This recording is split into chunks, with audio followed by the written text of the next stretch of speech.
Y vamos a intentar analizar y profundizar ahora mismo ya en esa noticia que les dábamos hace apenas unos minutos, de que Rusia dice que Bielorrusia entraría en el conflicto de Ucrania si el país de Zelensky osa invadir, bueno, pues Rusia o Bielorrusia. Antonio Alonso Marcos, profesor de la Universidad CEU San Pablo y experto en relaciones internacionales. Muy buenas. Buenas tardes, gracias por invitarme a tu programa. Antonio, muy buenas y muchísimas gracias, desde luego. Y por una parte, bueno, te quería preguntar si es la primera vez que Rusia dice una declaración, una frase como esta, pero de una forma tan contundente, porque sí que es cierto que siempre al final Bielorrusia ha estado metida un poco en el ajo, ¿no? Pero no sé si esta declaración de que entraría en el conflicto en el caso de que pudiera haber una invasión de Ucrania en Rusia o en Bielorrusia es la más contundente que ha habido hasta ahora. Bueno, la verdad es que formalmente es cierto que Rusia y Bielorrusia funcionan como dos países separados. Hay dos Estados miembros de la ONU, hay dos Estados miembros en otras organizaciones, pero la realidad es que tiene una cosa desde hace ya muchísimos años, desde prácticamente los primeros momentos de la independencia, una cosa que se llama el Estado de la Unión, que no es ni siquiera una asociación estratégica, es realmente una unión entre los dos estados y hay un órgano que gestiona, que controla o que vigila cómo funciona y cómo se desarrolla esta unión. De tal manera que gran parte del crecimiento económico, gran parte de lo que produce Bielorrusia, etcétera, etcétera, todo depende de la inversión de Rusia. Entonces, esa unión entre los dos países, excepto la pequeña formalidad de declararse como dos estados distintos, que eso sí que lo tienen, el resto funcionan como si Bielorrusia, así se me entiende, como si Bielorrusia fuera una provincia más, una región más de Rusia, ¿no? De tal manera que sin ningún empacho y sin ningún escándalo, pues por supuesto, las tropas de Putin, estoy hablando de inicios de enero y febrero del año pasado, antes de la guerra, las tropas de Putin, por supuesto, atravesaron el territorio de Bielorrusia para llegar a la frontera con Ucrania si era necesario, ¿no? Y es bien sabido que se mueve mucho de la logística que necesitan los soldados rusos en el frente, se mueve a través de Bielorrusia. A nadie le extrañaría en absoluto que también Bielorrusia le declarara la guerra a Ucrania si fuera necesario. Ya digo, esto es una cuestión que se ha puesto sobre la mesa, pero digamos que es irrelevante porque todo el mundo, digamos, es un dato que se da por descontado. Hay que tener en cuenta que tal y como está evolucionando la guerra de Ucrania, quedan pocos escenarios ya a la vista. Es decir, o bien hay un escenario muy poco probable, que es que se quede el conflicto ucraniano como un conflicto congelado, pues uno de los típicos conflictos que hay alrededor de Rusia, en los antiguos territorios de la Unión Soviética, que son conflictos interétnicos, que no están resueltos desde la independencia, incluso un poquito antes de 1991. Hay conflictos que estallaron y que han ido erupcionando de vez en cuando. Lo que pasa es que aquí en España se le presta poca atención porque nos centramos solo en unos cuantos asuntos, ¿no? Entonces, ¿puede quedarse la guerra de Ucrania con un conflicto congelado? Pues viendo las circunstancias actuales, yo diría que ojalá, pero viendo cómo evolucionan las cosas, hacia donde vamos es a otros dos escenarios distintos, que es una escalada vertical y una escalada horizontal. Es decir, una escalada horizontal es que rebase los límites territoriales que ahora, en los que ahora se circunscribe el conflicto entre Rusia y Ucrania, y una escalada vertical es que se empleen otro tipo de armas tácticas o estratégicas para atacar a Ucrania. Y hay una última cosa que sí que me gustaría subrayar. Nos olvidamos, lo digo por lo que puede suponer que Bielorrusia entre en guerra, ¿no? Y es que esto no es una guerra entre Rusia y Ucrania, ¿vale?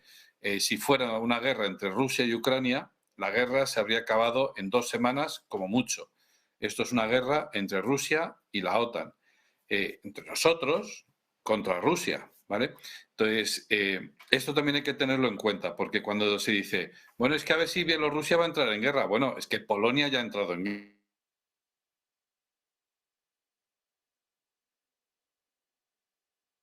Bueno, parece que tenemos la imagen congelada de Antonio, a ver Sí. si podemos recuperar. Me parece Ya, que ya le estamos escuchando bien. Ahora eso es. sí, Antonio, es que justo se nos ha congelado la imagen y tampoco te escuchábamos. Nos hemos quedado por eso de que la guerra no es de Rusia contra Ucrania, sino de Rusia contra la OTAN. Así que para que retomes Eso un poco es. desde ese mensaje.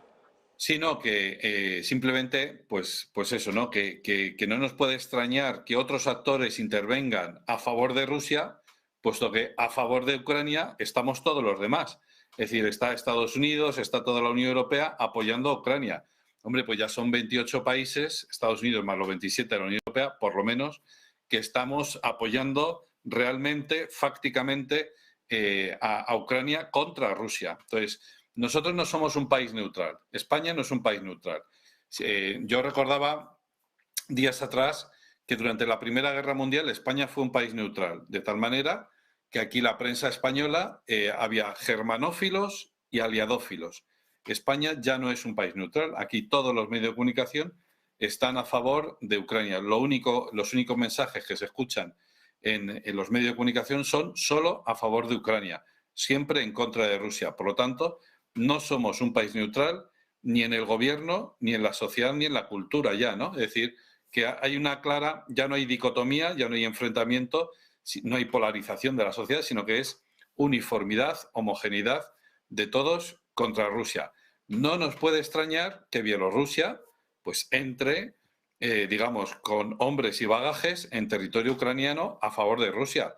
Hombre, es que en la actualidad ahora mismo somos 28, 29 contando a Ucrania, lo que queda de Ucrania, que esto también es muy difícil asegurar cuántos soldados ucranianos hay realmente ahora en el terreno de batalla, en el frente de batalla, porque algo me dice que ha habido muchísimas bajas, ha habido tantas bajas que prácticamente el ejército ucraniano está prácticamente desaparecido. Aquí estamos entrenando a 200 militares.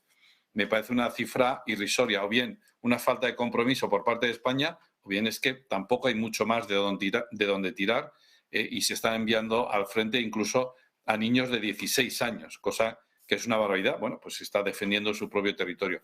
Pero digo, no nos puede extrañar que Bielorrusia entre del lado de Rusia, como tampoco nos podría extrañar, no nos podríamos llevar las manos a la cabeza, si no somos hipócritas o cínicos, no nos podríamos llevar las manos a la cabeza si de repente China toma partido clarísimamente a favor de uno de los dos bandos. Pues es que no nos puede extrañar. Es decir, o apostamos por la paz o apostamos por la guerra. Y a día de hoy lo que se ve es que nuestros líderes políticos no están apostando por la paz. No están, digamos, forzando una negociación o forzando una rendición, un alto el fuego. No, no están ahí. Porque por lo menos en la parte de la OTAN hay un convencimiento pleno de que efectivamente esto es una guerra contra Rusia y que o bien se le para los pies a Putin y se le expulsa de todo el territorio de Ucrania, y ya veremos a ver qué sucede el día de mañana, o bien hay esta conciencia de que si no se le para los pies a Putin ahora, Putin seguirá conquistando Europa. Bueno, en fin, este es el panorama que se pinta para este año. Y es una cuestión, ya digo, o bien un escenario de escalada horizontal, que es lo que parece que el conflicto va a desbordar el territorio de Ucrania, ya no se va a circunscribir solo al territorio de Ucrania, sino que se va a ir extendiendo poco a poco a otros territorios. Cuando eso suceda, pues digamos, parar la maquinaria de guerra va a ser mucho más difícil. Pero ya digo, y lo he dicho en otras ocasiones, a día de hoy las negociaciones, las conversaciones están en términos, o se establecen en términos maximalistas, de tal manera que cada uno de los actores pide cosas imposibles de asumir por la persona que tiene enfrente. Con lo cual, digamos que no existe una verdadera voluntad de negociar, sino que simplemente se sientan, se ven las caras, charlan, dialogan, conversan, que es necesario hacerlo, pero realmente, ya digo, no hay una clara intencionalidad de buscar la paz, sino de ir manteniendo este statu quo de guerra, de enfrentamiento, enfriando un poquito lo que son las conversaciones, mientras en el frente de batalla, en el terreno de juego, por poner ese símil, pues se van jugando esas bazas militares. Que insisto mucho, no es una guerra de Rusia contra Ucrania, sino que es una guerra de Rusia contra la OTAN o de la OTAN contra Rusia, de tal manera que, insisto, va a ser muy difícil que Rusia por sí misma pueda afrontar ese, digamos, ese envite, ¿no? Es decir, una cosa es enfrentarse contra Ucrania, que todo el mundo, en fin, si cogemos informes de la Unión Europea, de la OSCE, del año 2018, es decir, años antes de la invasión rusa, vemos que es un Estado corrupto, un Estado que no merece llamarse democracia, un Estado que nos va a ser muy difícil rescatar, no sé qué. Bueno, pues efectivamente es un Estado que tiene un ejército que es ineficaz, ineficiente, muy mal pertrechado, etc. Rusia tiene esa información, lógicamente, y ataca a esa Ucrania.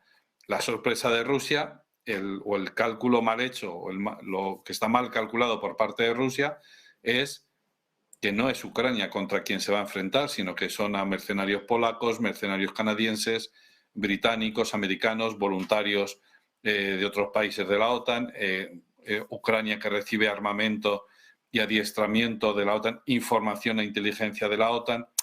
En fin, no es, insisto, no es una guerra de Rusia contra Ucrania, es una guerra de Rusia contra la OTAN. Es normal que poco a poco, digo es normal, no es deseable, pero parece bastante lógico que poco a poco otros países se vayan involucrando. Hubo una primera señal que es cuando un par de misiles, digamos, se desvían y hay un misil ucraniano, no sé si os acordáis, de diciembre, creo que es esta información, ¿verdad?, que cae en territorio polaco, otro misil también ucraniano que cae en territorio de Bielorrusia.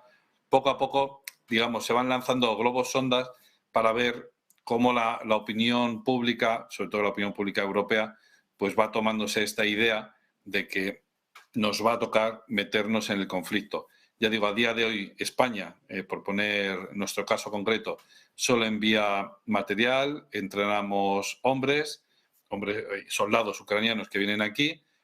Ya veremos a ver qué pasa cuando nos llamen a la puerta nuestros aliados de la OTAN y nos digan, no, es que vuestro compromiso tiene que ser mayor y ahora ya sí, tenemos que enviar soldados.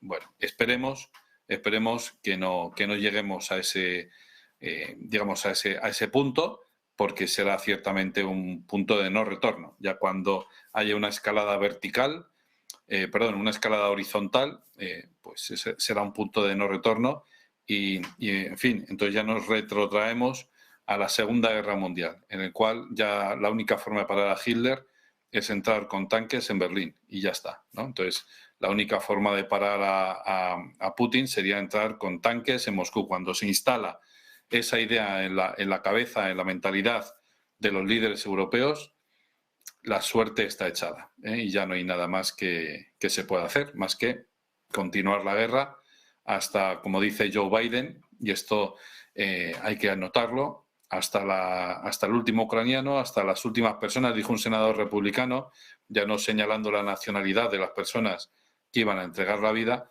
sino simplemente que es ganar o ganar, ¿no?